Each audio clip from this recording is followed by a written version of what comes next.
Moji milí, přeji všem krásný den. Jak se dnes máte? Jsem babička Míša a mám tu pro vás další videjko. Na co se můžete těšit? Tak samozřejmě budu mluvit o svém pletení. To je jasný. Pak si povíme něco o kašmíru a prohlédneme si Vernu číslo 2 z roku 2025. Takže toho máme před sebou spoustu. Tak začneme. Nejdřív bych vám všem chtěla moc poděkovat za spoustu komentářů, za spoustu lajků a palce nahoru a za nové odběry. Ti, co mě sledujete již déle, tak víte, že když dáte ten zvoneček, takže mě začnete odebírat a neuteču vám žádný videa, protože se vám tam v tom nahoře Ježíš, jak se to jmenuje. No prostě tam se vám ukáže, že mám nový video. Jako tam máte ty upomínky, že co zrovna se děje. Tak v tom se vám ukáže, že mám nový video. A už žádný nepropásnete. Je vás tu spoustu nových, vás taky vítám obzvlášť. Jsem ráda samozřejmě za ty sledující dlouhodobí a vy noví doufám, že se stanete také dlouhodobými sledujícími a že se vám budou moje videa líbit. Já se snažím, aby to bylo takový různorodý a jsem taková okecená babička. No, mám 10 vnoučat, že jo, tak to víte, no. Včera byli na koupáku, dcera s mladším synem a s vnoučatama a s nevěstou, tak si to moc užili. My tu máme 2 termální koupaliště, pak tu máme jezero uměle udělaný, co tam byl důl povrchovej, tak tam je velký jezero teď, Milada. Máme tu oprámy okolo města, tady je docela koupání dost. I třeba zadarmo, anebo těch termálních samozřejmě se to platí. A jedno termální koupaliště je otevřený celoročně, což je úplná bomba. Vždyť si v zimě zaplavat a prostě jste v té vodě, zdá se vám strašně teplá proti tomu vzduchu a je to super. Zkuste to někdy, kdo jste to ještě nevyzkoušeli. Ve víc městech to tak je. No, my tady máme, pod náma byla sopka, nebo tam ještě nějaké pozůstatky jsou, tak tu máme termální prameny. To vybírá ze země. A tam jsou pak ty termální koupaliště. Ještě je jeden bazén v centru města, ale to je takový menší bazén. Pořádají se tu různé akce, co se týče plavání, máme tu závodníky, ale je třeba v těch městských lázních je i třeba cvičení pro seniory a takové věci, že to není jenom prostě, že se tam jdete zaplavat, ale dá se tam jít i cvičit třeba, učí se tu děti plavat, jsou tu bazény i ve školách, ne ve všech samozřejmě, tak se sjíždí vždycky do té školy, kde ten bazén je, tak se sjíždí děti a učíte se tu, všechny děti se tu učí plavat. Je tu tradice, už my jsme se učili plavat prostě ve škole, já už jsem teda uměla, ale hodně dětí neumělo. Bylo to teda docela drastický, protože nás házeli do vody a dělej, co umíš. Takže spoustu dětí asi odradili od plavání. Ale nikoho nenechali utopit, to ne, ale prostě bylo to docela drastický. Doufám, že už to dneska nedělají. Schválně mi napište pod video, protože máte taky spoustu dětí a vnoučat. Jestli se učili ve škole plavat a jak to měli drsný. No, doufám, že už se to fakt nedělá, protože to je hrozně spíš odrazující od toho plavání, než aby ty děti chtěly plavat. Vnoučata se učí už od malička, takže ty plavat umějí, tam s nimi není problém. Včera zrovna se pokoušela sama plavat už jedna vnučka malá, která se to teprve učí a už jí to docela jde. No, je to super. Ty učíme od malá a v té škole potom už nemají problém s plaváním. No, napište mi schválně, jak to máte vy v rodině. No. Jestli učíte děti úplně od malinka jako my, nebo třeba čekáte, až jim bude víc let, anebo to necháváte na té škole. Jo, napište mi pod video. Budu moc ráda za vaše poznámky k tomu. No, to jsem zase odbočila, jak obvykle. Tak, ještě bych vám chtěla říct, kde mě najdete. Najdete mě samozřejmě tady. Na Facebooku máme skupinu společnou u babičky Míši. Tam máme inspiraci, různé rady, dáváme tam hotové výrobky, které jsme upletli, nebo i jenom nahození. Můžete tam dát i vyšívaný obrázek, který jste dodělali, nebo drhanou nějakou ozdobu na zeď, nebo obal na květináč. Dělají se různé drhané věci. Nebo samozřejmě háčkované věci. Já háčkuju i pletu. No, tak, to je Facebook. Ještě tam samozřejmě mám profil, tak to můžete napsat. No a mám tam stránku babičky Míši. A na stránce a ve skupince prodávám příze, které jsem barvila. Příští týden mi přijdou, tak budou zase nový, tak se máte na co těšit. Už je mám vymyšlený a už se strašně na to barvení těším. Je to hrozně baví. Je to teda docela náročný fyzicky, ale já to zvládám. Sice jsem pak vyřízená, ale dávám to. A hrozně si to užiju. No, Ivka určitě bude taky barvit a to nevydrží. Já ji znám.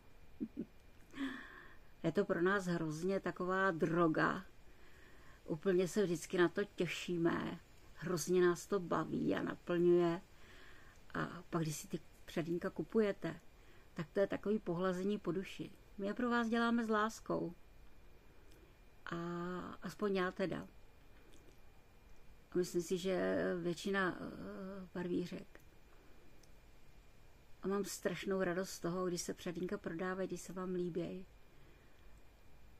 Tak se budu snažit, aby se vám fakt moc líbily. Bude jenom ponožkovka, nebudu barvit nic nového jiného, jenom ponožkovku klasickou, protože už začínáme dělat svetry na zimu, že jo, pomaloučku. Toho letního pletení už moc není, mám něco teda rozdělaného, ale to je prostě příze, na kterou jsem se těšila. Pak mě najdete na Ravelry, tam ale nechodím. Na Pinterestu, tam toho mám teda hodně. Mám Flair, ale tam taky nechodím, tam fakt výjimečně. A co mám ještě? Instagram, no ale tam taky nechodím pravidelně. Všechno, kde mě najdete, je pod videem. Když si rozkliknete to více, tak se vám to objeví, kde všude mě najdete. Spousta z vás nemá sociální sítě, takže se můžeme mailem domluvit na WhatsAppu, a nebo si můžeme psát mailem. Omlouvám se, nechodím na něj každý den, anebo několikrát denně určitě ne, takže musíte na odpověď chvíli počkat. Stejně tak se zprávama na Facebooku, je jich hrozně moc a já nestíhám všem hned odpovědět. Mám spoustu práce, takže já nesedím pořád u toho, a abych si s váma jenom psala. Musím toho dělat spoustu. Tak, to jsme si řekli. Tak, teďka zase kaly. Abych zase nezapomněla, vám ji připomenout. Máme kal na polštář, který pleteme ze zbytků. A je to takový kal, kdy spotřebováváme různý zbytky. Klubíčko zašitý někde. No tak pojď. Různý zbytky přízí. Já mám tady nějaký takovýhle klubíčka od Red Heart. Jmenuje se to Niky. A není to čistá smetanová, je to taková jako petrklíčově žlutá. Já nevím, jestli to budete vidět, když to dám blíž. No, je taková petrklíčově žlutá prostě. Je tam 50 gramů, má to 110 metrů, pletu to na 4. Ne, jsou myslím větší, nebo 4, ale větší. 4,5. Tak na 4,5. A je to 100% akryl, tuto ne. Ne, je tam 25% vlny a zbytek je akryl. 75 akryl, 25 vlna. No, je to takový chlupaťoučký trošku. Nebo nějaký polštáře. Já mám víc barev, tak napletu nějaký polštáře a budou to dárky na Vánoce. Než to vykecat synovečkové, jo? Nebo kdo ještě koukáte z rodiny. Je tajný. No. Co jsem dopletla, tak ten svatební šál, já se napiju s dovolením.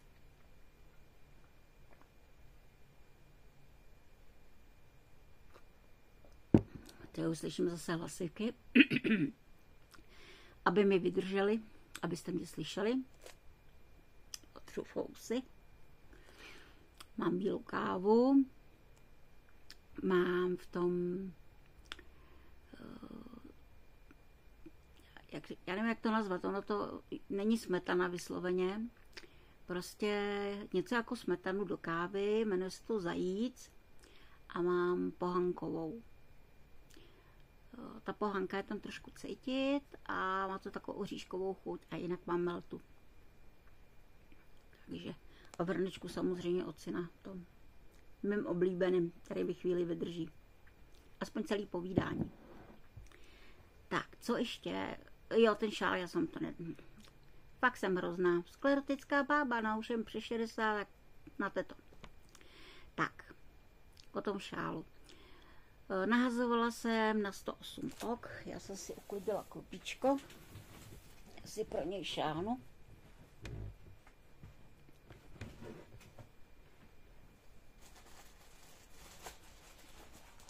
Tak, mám. Jsem si ho už dala do police. Omlouvám se za šustění. Jak jsem to dopletla, tak jsem to prostě odložila. Nevěsta už ho má, protože měli svatbu v 10, takže Anička to tam vezla. Je to náš svatební dár vždycky nevěstě, kamarádce, která se vdává a tentokrát si bere i kamaráda, takže to je dvojnásobně svatba jakoby z naší, jak to nazvat, naší bandy. No, pletla jsem na jehlicích číslo 6, tady z té příze. Je to Angora Star, je tam, tady je to někde, 20% vlny, 80% je akryl a když se podíváte, tak je taková trošku chlupaťoučka. Vidíte to? Dělá to dojem mohéru. Je tam 500 metrů na 100 gramů, takže se fakt uplete hodně. Já jsem vypletla 2 a trošku. Tady ta je skoro celá ještě. Takže tam se fakt jako... Záleží, jak děláte ten šál dlouhý. Taky jsem dělala 2,5 metru a to jsem teda spotřeba víc. Já si většinou kupuju tuhle příze na ty šály. No, nahodila jsem na 108 ok dutínkou. Samozřejmě to měl hezký kraj. A pak jsem pletla vlnkový vzor, to se spletou doprava 3x2 oka, pak se 6x mezi okama nahodí, pak se spletou 3x2 oka doleva. A to se furt opakuje celou řadu. Rubová řada se plete, jak se jeví, v podstatě je celá obrace a na krajích jsem pletla dutínku. To jsem pletla asi takovýhle kousek. Myslím, že to bylo 20 řad. A pak jsem začala plíst takový ty trojuhelníčky. Jo, kde vlastně spletete 2 oka, upletete 5 hladce, spletete 2 oka. Ale z obou stran musíte nahodit, to jsem zapomněla. No, mezi tím pletete oko obrace, aby se to oddělilo a zase nahodíte, spletete 2 oka hladce směrem doprava, 5 hladce, splíst 2 oka směrem doleva a směrem doprava, obráceně, tam se to dělá jinak. No a vlastně se to ubírá, až máte 3 oka vám zbydou a ty se spletou společně. Pak se přeplete jedna řada hladce, jedna obrace a to se vlastně furt taky opakuje. To se dělala celý šál. No a prostě jsem pletla lístečkový vzor. To už je složitější na vysvětlení, ale určitě si třeba na Pinterestu nějaký najdete. Ten šál je z toho krásný, takový nadejchaný, takový prostě fakt fajn a je i docela široký. Takže takhle přes ty letní šaty, anebo jako to nosí kamarádky Aničky, tak ty šály nosí místo na krčníku nebo šály kolem krku. Homotají si to, jen v tom topoučku, kde je tam 20% vlny, že jo, tak to hřeje. No, takže potom mají užitek nejenom, že to jednou veme v létě na šaty, ale nosí to celou zimu kolem krku. A ty zimou živí 3/4 roku. No, ona ví, o kom mluvím. Viď? No. Já mám hrozně ráda ty Aničky kamarádky, my jsou jako rodina. Znám je úplně odmalá, vídáváme se v kostele samozřejmě a i sem chodí na návštěvy, takže tu celou bandu vídám občas a jsou to fajn lidi. Teď se těším, až se ty jedné holčině narodí to miminko. Ta jela taky na svatbu teda mimochodem a má termín 21. takže na Borinkovo narozeniny. No, tak doufám, že tam neporodí. Ale tak on tam bude doktor, takže to, kdyby náhodou, tak ji tam ošetří. Protože jeden kamarád je i doktor, chirurg. No, to jsem zase také celé, o čem jsem neměla, že jo. No. Ale ten šál je fakt hezký. Kdybyste si ho chtěli zkusit, žádný problém, můžeme si napsat a já vám pošlu obrázky, podle čeho jsem to pletla. Nemám popis, ten teprve dělám, ale já pletu podle schémat. Pro mě je to daleko jednodušší, než psát podle popisu. To nemám ráda. Ale vím, že některé ty schémata prostě nechápete a nejde vám to podle toho, takže potřebujete popis, tak vám ho vyrobím a bude ve skupině. Doufám, že mi to holky dneska nafotěj, abych měla nějakou fotku, že to už jsem nestihla. Jsem ho včera dodělala, tak jsem potřeba, aby si ho odvezla, že jo, ráno jela brzo, tak šál už prostě je mimo můj dosah. No. Takže to je tahle příze. No a co pletu? Tak pletu teda ten polštářek, no a pletu tohle. Tak mám už, no, mi desílí oka. Takhle mám kus. Tady dělám rozparek, takže musím uplíst 2 kusy, abych to mohla spojit. Někam to dát, aby to mi to nepřekáželo. Pletu z téhle příze krásný. Je od Ivky Tvorilky. Je to 60% lén, 40% bavlna. Je to příjemný takový. Není takový hodně škrábavý, jako len bejvá. Takhle to vypadá, kde to je smotaný do kubíčka. No a tady mám už nahozený ten druhý díl k tomu. Tak, to je to, co momentálně pletu. No, tak to máme tohle, to jsem vám řekla. Jo, přišel mi balíček, to vám musím taky ukázat. Takovýhle krásný balíček. Jsou to samý sněhurky. Já si jednu vyndám, která se do toho dostanu. Musím si vzít nůžky.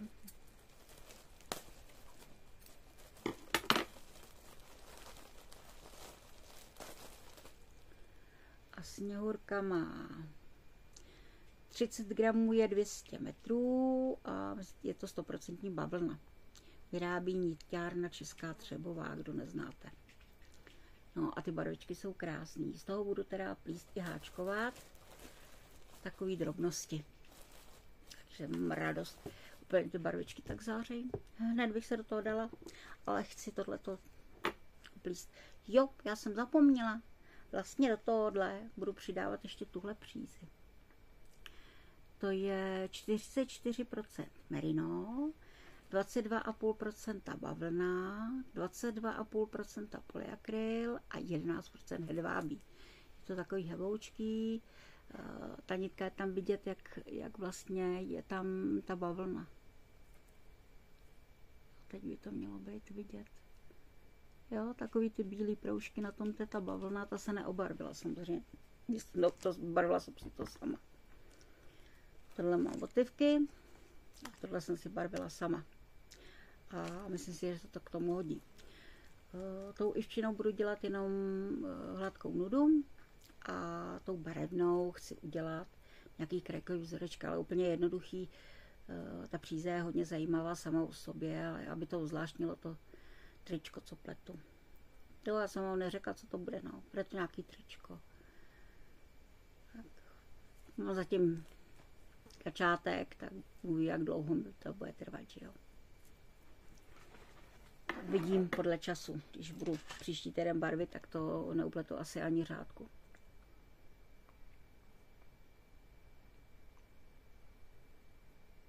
Já na rozdíl od Ivky chodím spát brzo.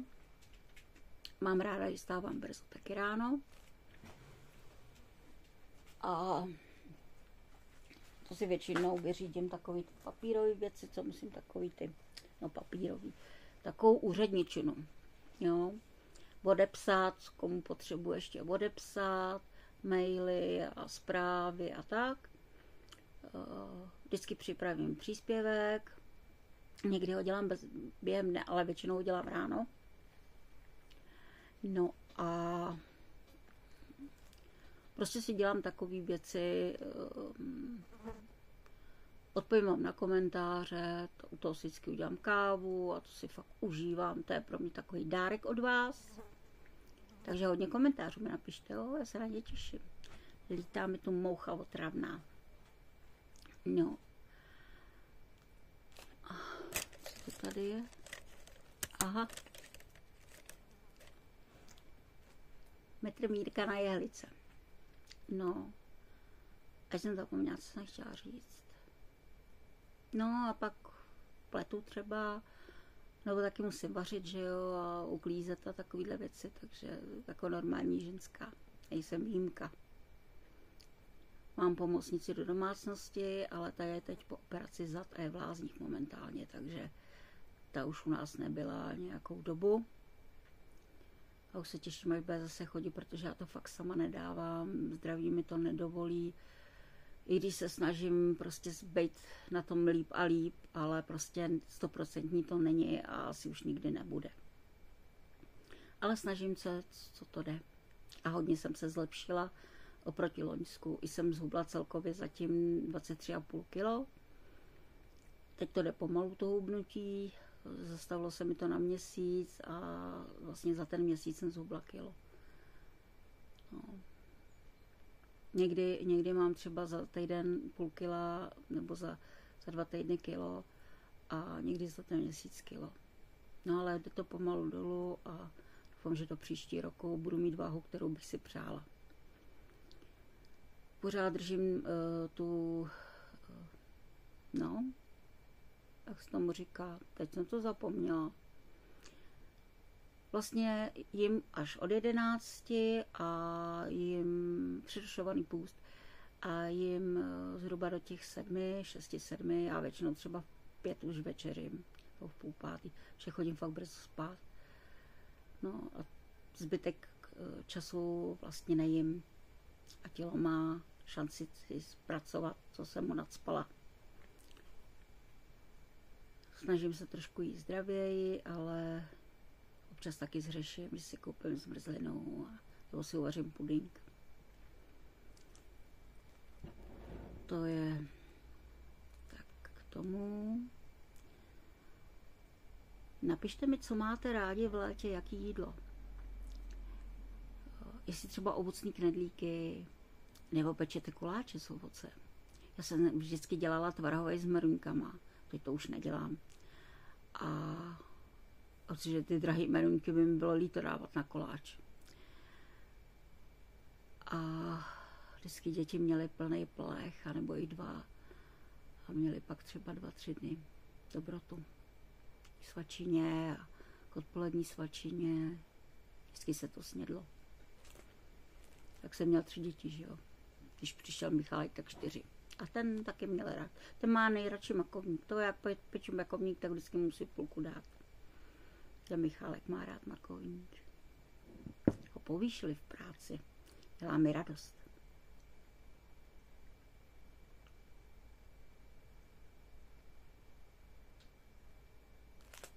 Všechny moje děti mi dělají radost. No. A teďka k tomu, o čem jsem chtěla mluvit. Abych vám zase řekla něco o nějakém materiálu, který máme rádi. Dneska teda o kašmíru. Kde se bere kašmír? V čím horších klimatických podmínkách kašmírské kozy žijí, tím kvalitnější vlnu poskytují. Nejkvalitnější vlna pochází z koz volně chovaných na rozlehlých severočínských nebo mongolských stepích, kde teplota v zimě dosahuje až -40. Chudinky kozy v takové země. Kašmír nebo přesně kašmírová vlna patří k těm nejluxusnějším přírodním textilním materiálům, které jsou k dispozici. Je extrémně jemná, výjimečně lehká a zároveň hřejivá. Je měkoučká na omak a současně výborně drží tvar, je nemačkavá, má neobyčejně dlouhou životnost a je vzácná a drahá. To víme všichni. Ale je nádherný. Já mám ráda kašmír. Jsem měla jako je nádherný kašmírový svetr a vůbec nevím, kam přišel. Tenkrát jsem si koupila Marks a Spencer, tam mají teda fakt luxusní materiály. A oni mývají často slevy, když mají třeba 2-3 výrobky už jenom. Tak mají třeba 70% slevu. To já tam vždycky chodila nakupovat. Moucha jedna otravná. No jo. Ale oni nám ho tady Marks a Spencer zrušili. A to mě teda mrzí, protože já jsem fakt ráda chodila nakupovat. Tam mají pěkné oblečení a je to styl mody, která se mi líbí. Taková usedlá docela, ale kvalitní materiály, které vydržejí. Když máte takový šaty klasického střihu, tak je prakticky můžete nosit pořád. To se nosí pořád. Taková ta nevím, taková ta do kanceláře móda a podobně. Já jsem pracovala leta v kanceláři, takže to bylo dobré místo na nakupování oblečení. No, druhá moucha mě zlobí. Mám otevřeno na balkon, tak to sem lítá. Tak, kde jsme skončili? Povíme si něco o historii Kašmíru. Své jméno získal Kašmír po severoindické provincii, kde již od 16. století vyráběli místní řemeslníci originální, výjimečně jemné a pozorovně zbarvené šály ze suroviny, kterou kupovali od čínských, tibetských a afgánských obchodníků, kteří putovali po hedvábné stezce. Té se učili ve škole. Indický císař Akbar Veliký žil v letech 1542 a 1605, byl první významný propagátor Kašmíru a měl ve svém šatníku množství kašmírových šál, často v exotických barevných odstínech.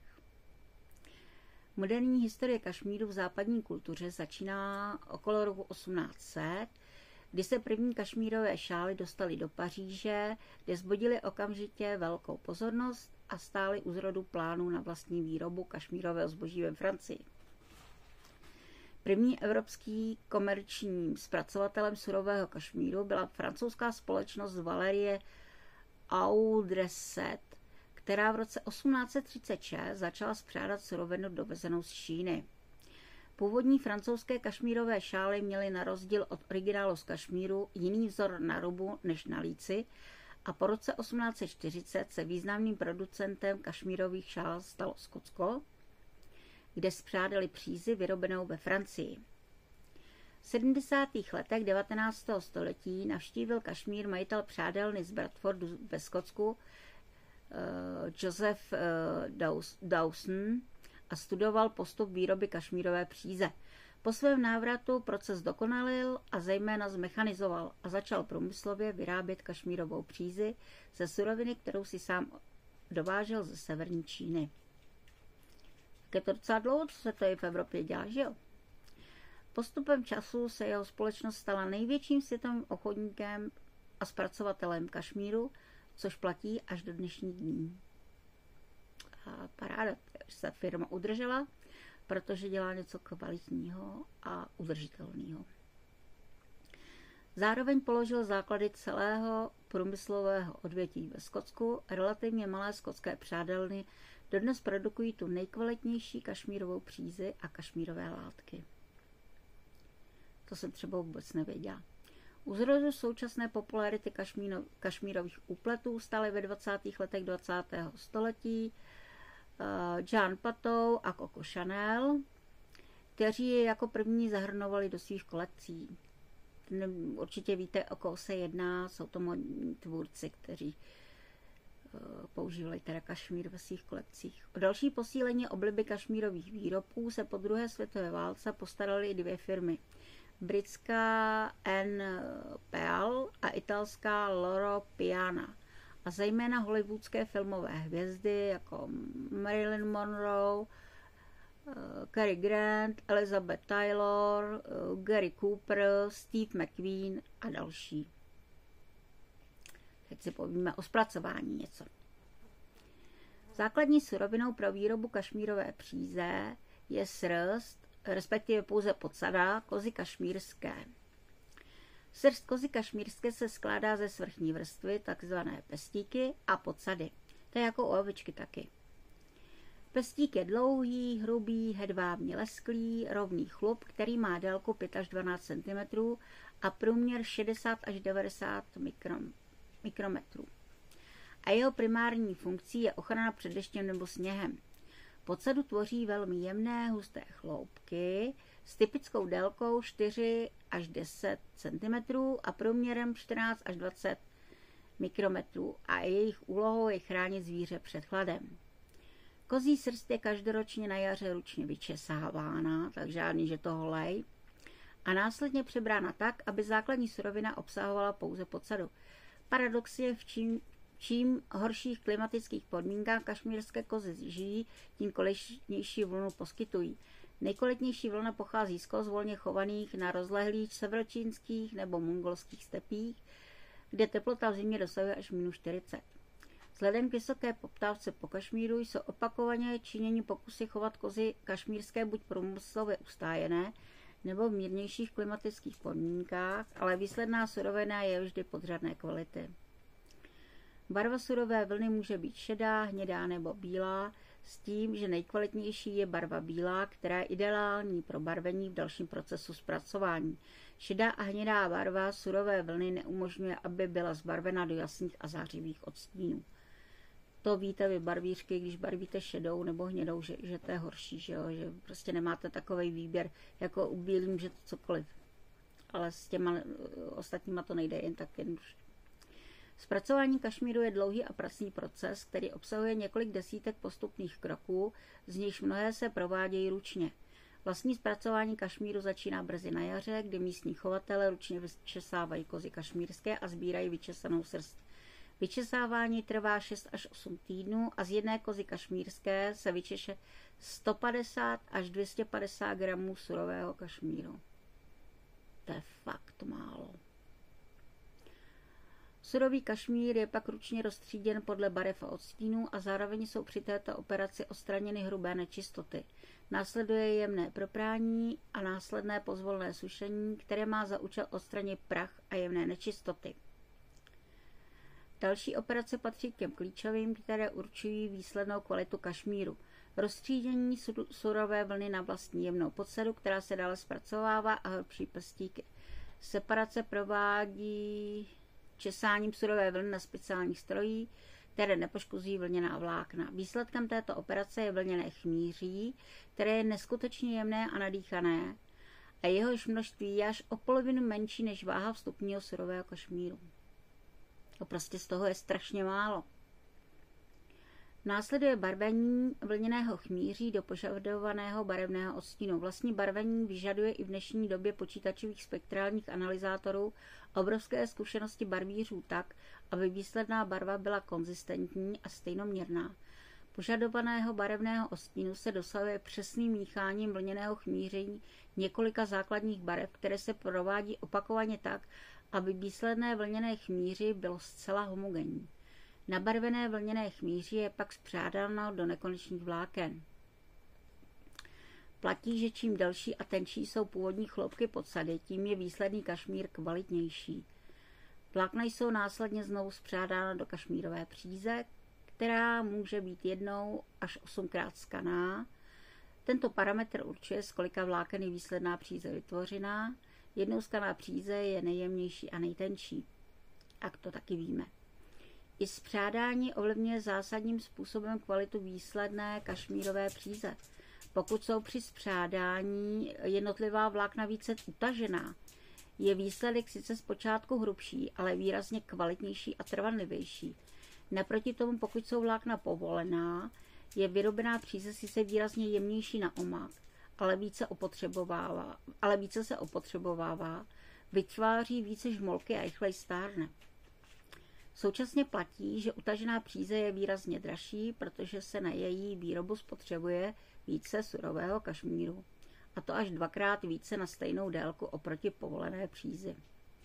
Nejkvalitnější kašmírová příze je spřádána v Evropě, ve Velké Británii nebo severní Itálii. To je zajímavý taky.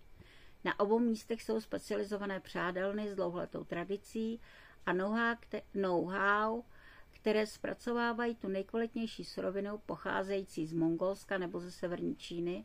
Jako pravý kašmír nebo 100% kašmír je možné podle mezinárodních pravidel označit pouze výrobek, který je vyroben z podsady koz kašmírské a maximální průměr chloupků je 19 mikrometrů. Kašmírová příze je následně používána buď pro tkaní látek, kde je obvykle kombinována s ovčí vlnou, nebo pro pletení upletového zboží, svetrů, šál, čepic, ale i třeba polokošil nebo celý dámských šatů. No já jsem měla takový kardigánek z toho, takový svetřík na knoflíky prostě. Díky své jemnosti kašmír nedráždí pokožku a obvykle ani těžcí alergici nemají problém nosit kašmírové úplety na holé tělo. Největším producentem kašmíru je Čína s odhadovanou roční produkcí surového kašmíru až okolo 12 000 tun. To musí být kost, co? To jsou obrovské množství. Já se napiju.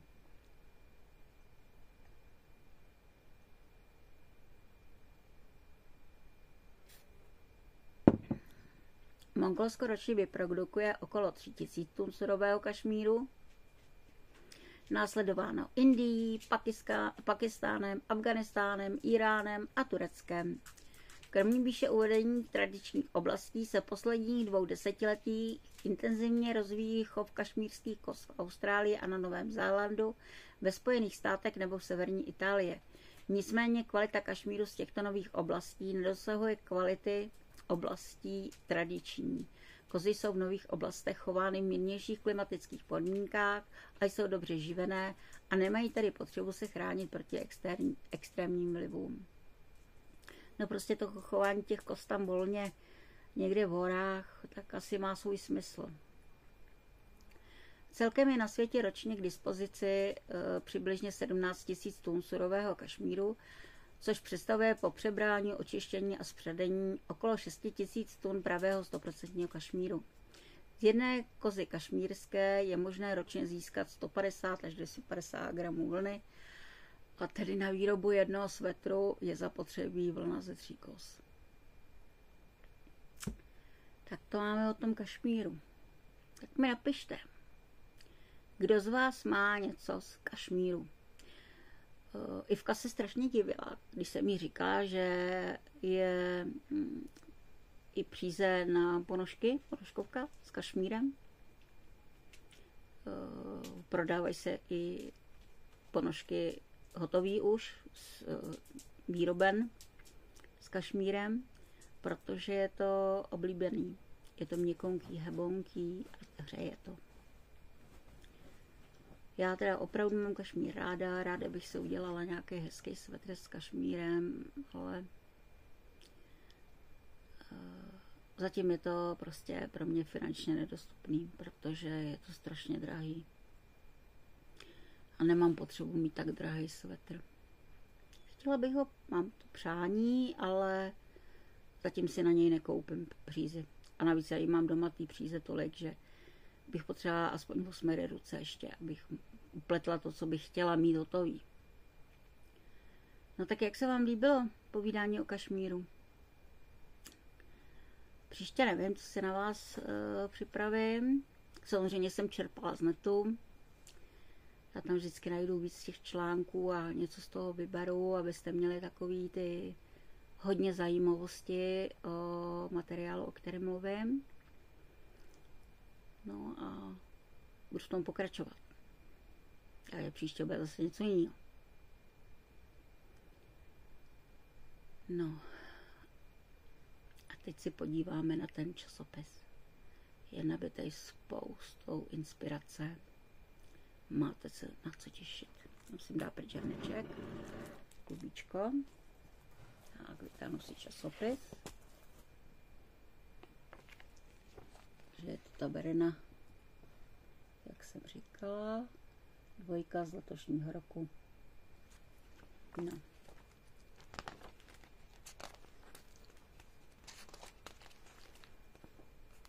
Tady máme nějaké módní inspirace od tvůrců módy.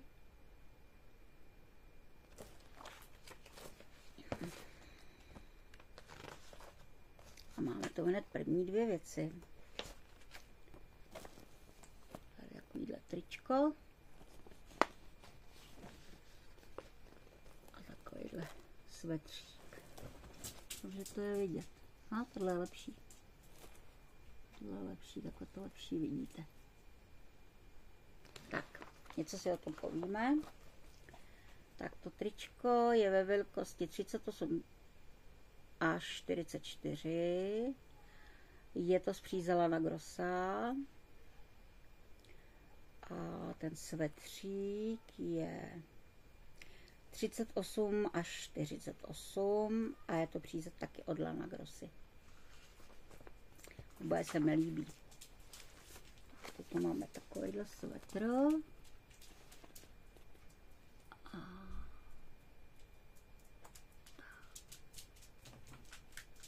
Vám to dám blíž, abyste to pořádně viděli. No, co pak tady povídají. Takže ten ažurový svetřík je ve velikosti 36, 38, 42, 44. Příze je od Lana Grossa. A šatičky, ty se mi teda mimochodem moc líbí, protože je takový jednoduchý vzoreček. A přitom je to takový pěkný. A ty jsou 38, 40, 42, 44. A příze je šulana. Myslím si, že zkušenější pletařka si ten střík dokáže zvětšit. Jinak je to v němčině teda, jo, zase jste si všimli. Tak, pak tu máme rovnou 3 věcičky. Že se vám to dám blíž, abyste to viděli. Tak. Tady máme tu třetí dlouhou tuniku nebo šaty. Takže ten topík, ten je velikosti 36, 38, 42, 44 a příze od Lang Yarns. Růžový tričko je 36, 38, 40, 42 a příze je Knitting Feather. Nevím, neznám. A ta tunika, ta je moc hezká a ta šeříková barva je nádherná. To je ve velikosti 36, 38, 40, 42 a příze je od Austermana. No, tady máme krásný šaty a takový tričko. Tričko, vidíte, snad to vidíte. To zabírá.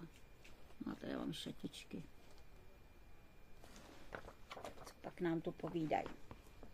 Takže ten růžový topík Ten je 34, 36, 40, 42 a příze Lana Grossa. A šatičky, ty jsou teda taky moc hezký a ta přírodní příze, ta přírodní barva, ta je úplně úžasná. A to je velikost 36, 38, 40, 42 a příze je Fernerwolle. Taky neznám. Tady máme jaký žlutý tričko. Krásný. Tady máme takový barevný svetr.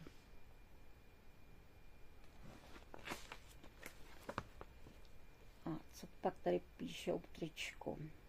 Velikost 36, 38, 42, 44 a příze je Jungans Wolle.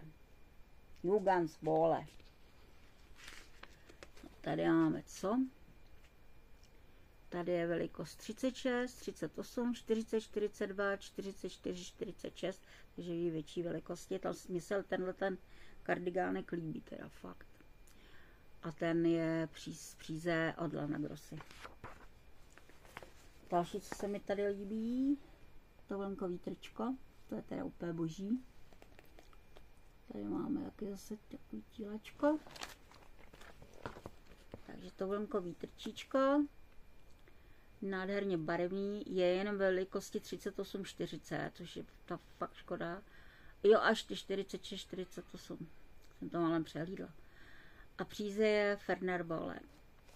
No a oranžový tílko, omlouvám se za ten kravál, zvenku mám otevřeno na balkon, takže prostě tady je pořád živo. Tady je to jak na návsi před barákem. A oranžový tílečko je 36, 38, 42, 44 a příze od Lanky Yarns. Je krásný bílý svetr. Zajímavý je to zavázání po výstřihu a tady je zase takový krásně barevný svetr. No. To je vlastně svetr taky, to bílý.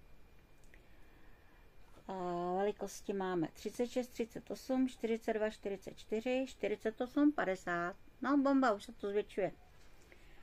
A příze je od Šulany a ten barevný 36, 38, 40, 42, 46, 48 a je to od Lana Grossy příze. Tady máme se barevno, ale tu barevno patří. Já jste to viděli všechno. Tak, omlouvám se, nevypla jsem počítače zvukem. Takže první tričko je velikost 36, 38, 40, 42, 44, 46 a příze je Lanky Yarns. Pak je tam taky proužkovaný tričíčko.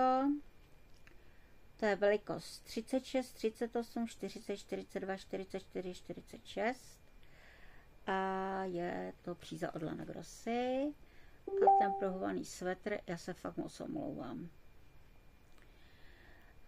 je 36, 30, 38, 40, 42, 44, 46, 48, takže i trošku ve větší velikosti.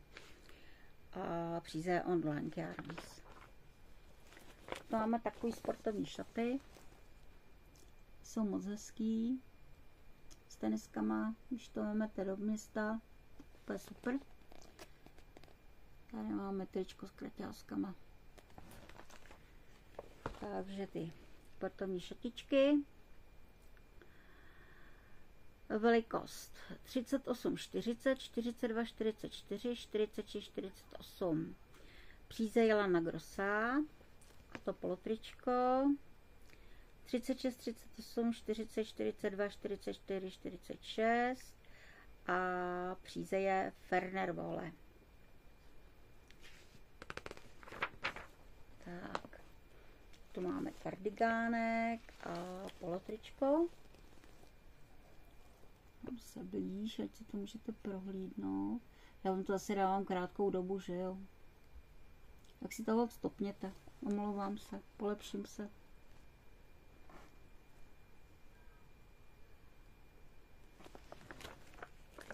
Takže ten kardigánek je 36 až 40, 42 až 46, 48 až 52. Takže holky, super, 52. To má spousta z vás, že jo? Ten polosvetřík s tím pololíncem, ten má 38, 40, 42, 44, 46, 48 a příze od Lana Grossy a tam to bylo Jim Knopf. Ne, Lankyard. Knoflíky jsou Jim Knopf. Tohle je nádherný tílko. To je fakt úplně takový tričíčko na tenis. Je tam vyfocená. Fakt se to hodí. No a tady máme další, že jo, krásný svetřík. Takový ležérní, takový prostě fakt pohodlný. Takže to vestička, tílečko, nevím, jak to nazvat. Prostě topík. Má velikost 38-40 jenom. A příze Pasquali. No a ten svetřík s tím pololíncem zase, ten má 38-40, 42-44, 46-48, příze Lana Grossa. Asi jsem vám to ukázala krátkou dobu. Tam nechám další dobu.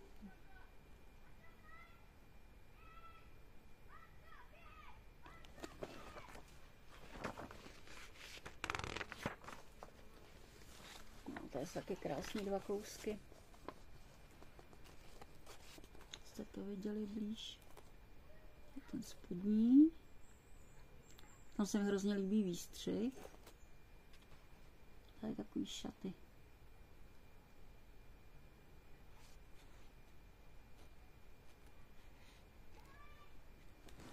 No, co pak nám tu povídají. Takže ten topík je velikost 36 až 46 a příze je butinete. To taky neznám.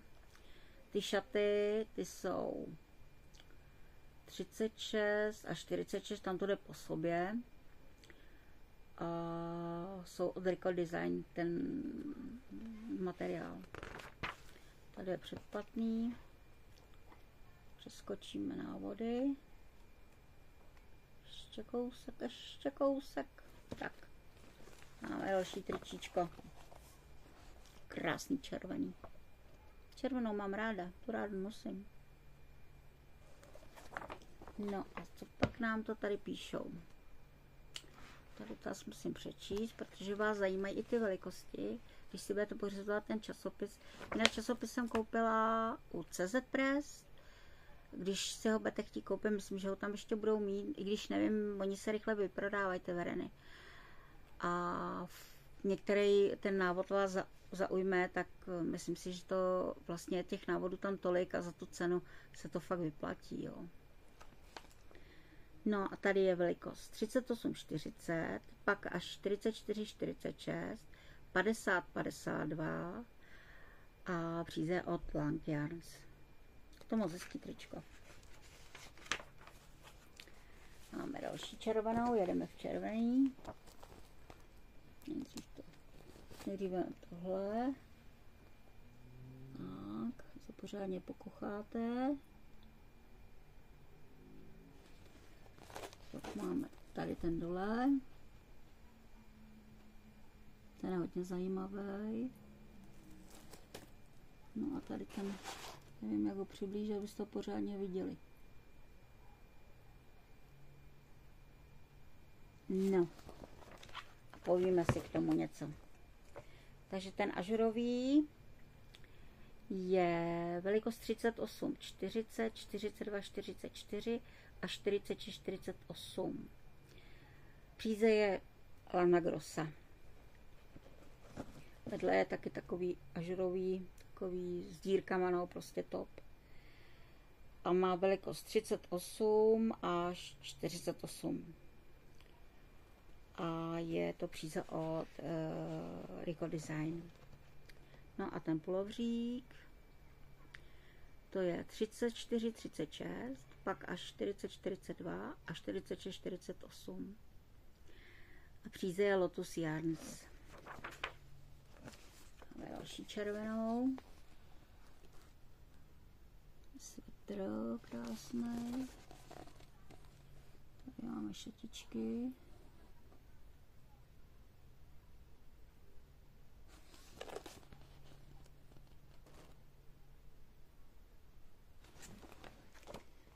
No a ten pulovřík je velikost 34, 36, 38, 40, 42.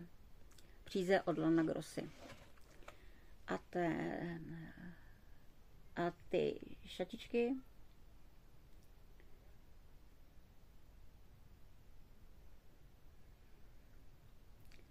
ty jsou... A on to není, jsou šatičky, to je... Já jsem myslela, to jsou šaty. To je jenom tričko. To je tričko, teď to tady čtu. Velikost 38, 40, 44, 46, 50, 52. Takže i pro větší velikosti. A příze je od Austermana. No tady má krásný šal. Ten se mi teda fakt líbí, akorát nevím, červený bych se asi neudělala. To dát, aby se vám to nelesklo. Takhle. Takhle ho vidíte hezky. Já to ještě oddálím kousek. Teď by měl být vidět hezky ten šál. No a pak je to takovýhle kardigan zajímavý.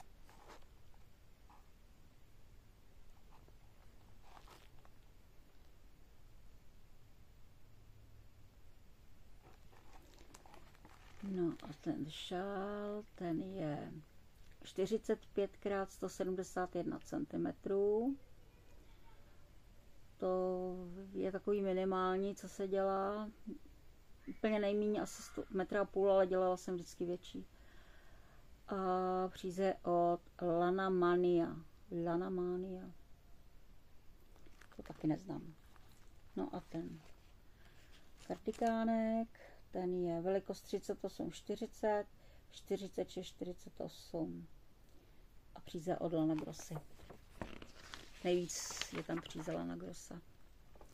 Pak tu máme takovýhle šatičky háčkovaný. Jsou taky pěkný, mně se teda líbějí. Já mám ráda háčkovaný věci. Radši teda pletu, ale háčkovaný věci mám taky ráda. Tady máme pulovřík. No a šatičky ty jsou velikost 34, 36, 38, 40, 42, 44. No, na větší velikost bych je asi nedělala, to by asi vypadaly v tom ty ženy divně. A příze je Lankians. A ten pullover, oboje se mi líbí barevně, je to zajímavě zkombinovaná žlutá, fialová, modrá, bílá. To je hezká kombinace barevná, to mám ráda. A ten pullovřík je 38, 40, 42, 44, 46, 48 a příze je Pasquale.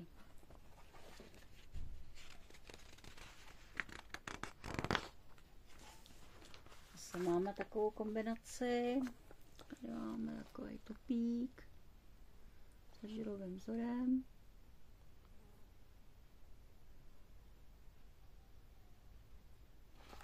A tady zase něco háčkovaného.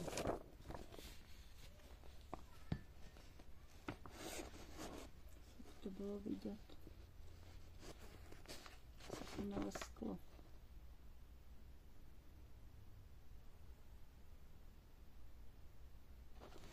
No, a co pak tam píšou? Takže tento pík je velikost 36, 38, 40, 42, 44, 46 a příze od Lana Grossy.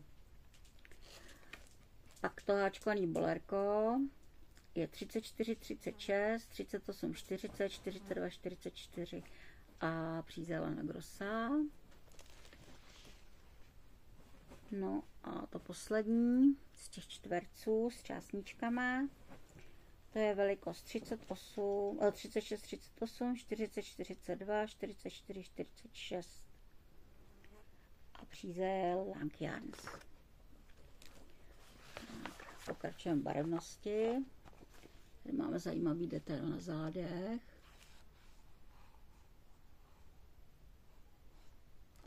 Tak, tady máme další. A poslední.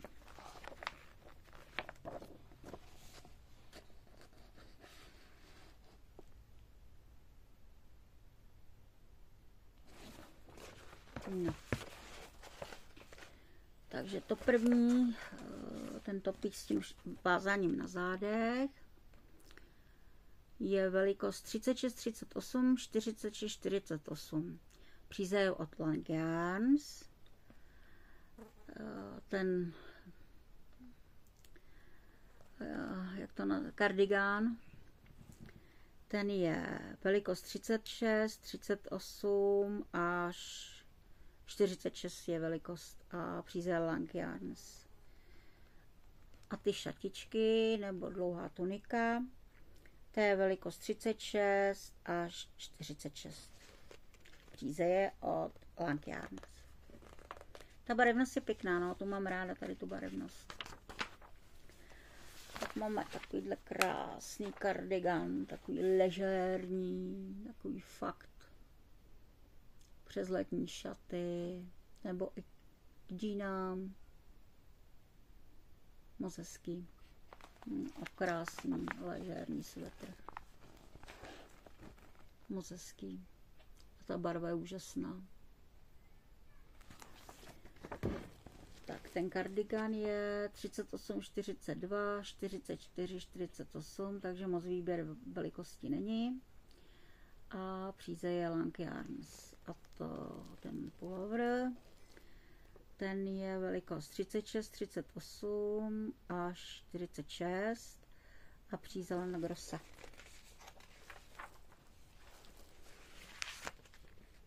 Tak to máme takový ažurový topík.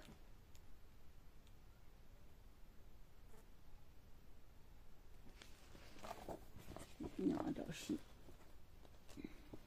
Jestli to bude vidět.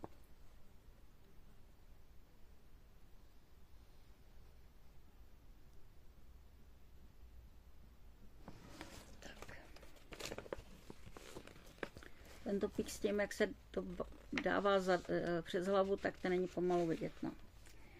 Takže ten první topík, ten s těma dírkama, ten je velikost 38 až 44 a pak 48, 50. A příze Pascaly. Ten top s tím, že to je přes hlavu, tak ten je 36, 38 až 46. Alana Grossa příze. A stříbrný tričíčko. To je 36, 38, 40, 42, 44, 46 a je to Lotus Yarn.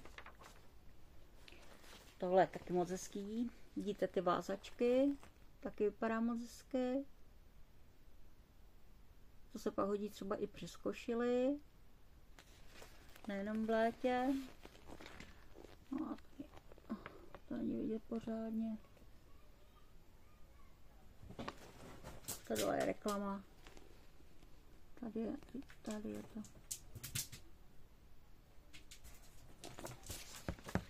Takže to zavazovací se mi teda moc líbí, to hezky zeštíluje. No, ale velikosti teda nic moc. 36 až 48.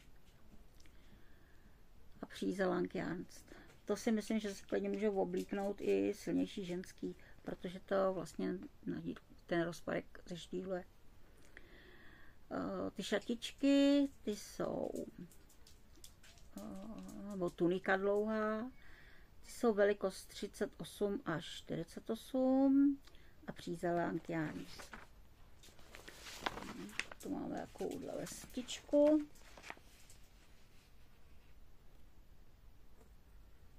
Ležérní.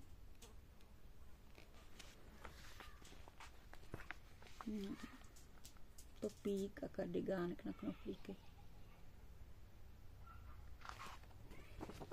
Takže ta vestička, to je tady velikost 36 až 52 a příze je botinete. Teď ten raglánový kardigánek je velikost 36 až 46, příze je lana grossa a ten topík, ten je velikost 36, 38, 44, 46 a příze taky lana grossa. No, a s tím jsme skončili.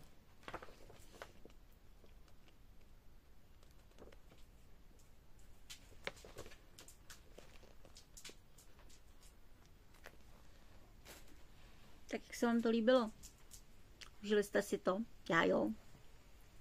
Já hrozně ráda ty časopisy prohlížím. A pak se mi třeba něco usadí v hlavě a už jako si to nakombinuju a udělám si to jakoby trošku po svým. Ale taky si ráda právě beru inspiraci. Buď z toho Pinterestu, z Ravelry, prostě různě i z těch časopisů. A těma ráda listuju, to je lepší, než tomu listovat na počítači. To se mi víc líbí. No, takže to je dneska asi všechno. Doufám, že jste vydrželi. Já vím, že to asi dlouhý, ale ono, mám spoustu informací a ráda vám je předám. A hrozně ráda pro vás ty videa natáčím a jsem ráda, že se vám líbí a že na ně koukáte. Jim píšete krásný komentáře, na ty se moc těším. Já jsem těm kalům, já jsem zapomněla ty ostatní, já jsem řekla jenom o tom polštářovi. Tak já to ještě připomenu. Takže máme kal na ty polštáře, ten je do konce roku, do 31.12. do půlnoci. Pak máme kal svetrovej, kde je podmínkou, aby aspoň nějaký proužky byly z příze, kterou jsem já barvila. Můžete si k tomu dodat nějakou jinou, to není problém. Ale aspoň nějaká tam musí být z té mojí, aspoň třeba proužky. A ten svetrový je do 31.8., taky do půlnoci. Takže kdo budete hlavně ještě to 31. do plejta, tak do půlnoci máte čas. No a pak máme kal pro potomky, kdy společně s vaším potomkem může to být vaše dítě, vaše vnouče, ale třeba kamarádky děti, sousedky děti. Společně něco tvoříte. To dítě musí těma ručičkama něco vytvořit a vy jste mu u toho nápomocní, abyste si užili společnou chvíli tvoření. To je hlavní cíl toho kalu. Hlavně mi dávejte do skupinky fotky. Podmínkou v těch kalech je, abyste byli ve skupině. To jsem vám zapomněla taky říct. Musíte být ve skupině, protože ten kal je pro tu skupinu. Takže kdo ještě nejste, tak se přihlašte do skupiny k nám. My budeme moc rádi, že budete s námi. Čím víc nás bude, tím líp. Víc hlav, víc ví. No a fotky dávejte na zeď do skupiny, ať to vidí i ostatní a já je můžu uložit do alb, která k těm kalům máme založený v souborech. Multimédiích teda. Multimédiích v souborech, ne v souborech máme návody a různý slovníčky a takový. V souborech je toho taky hodně. Když se někdy taky podívejte, kdo jste ve skupině, tak to tam prošmejděte pořádně. Jsou tam alba různý. Pak jsou tam různý soubory, tak se tam podívejte. Je tam toho víc. Není tam jenom fotky na zdi. Nebojte se ptát, když něco nevíte. Vždycky se někdo najde, kdo vám pomůže. Je nás prostě tam v té skupině už spousta. A ne vždycky vám odpovím třeba já. Je tam spousta zkušených holek, který vám pomůžou, poraděj, když něco nebudete vědět. Tak se nestyďte a nebojte se napsat. Ta skupinka je i k tomu. Je, abychom se tam chlubili s tím, co jsme vytvořili, co se nám povedlo, nebo nepovedlo, to se taky někdy chlubíme, že budeme párat. Párání, pletení, háčkování a vůbec k tomu patří, že jo.